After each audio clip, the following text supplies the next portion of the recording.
This free step-by-step video comes to you directly from Haynes. You can complete more than 200 jobs on this vehicle when you purchase the complete Haynes online manual at haynes.com. Fully apply the handbrake. Where applicable, pull the trim from the wheel. Using the special anti-theft wheel bolt adapter where necessary, slacken each of the wheel bolts half a turn. Position the jack head under the reinforced section of the door sill flange. Then raise the vehicle until the wheel is clear of the ground.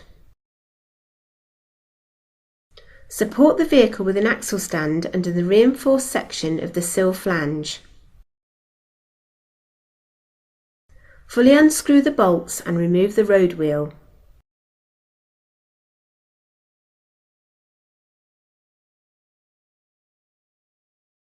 Locate the wheel over the hub, then insert and lightly tighten the retaining bolts.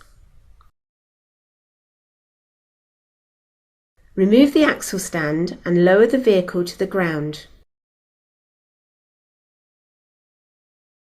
Tighten the road wheel bolts to the specified torque.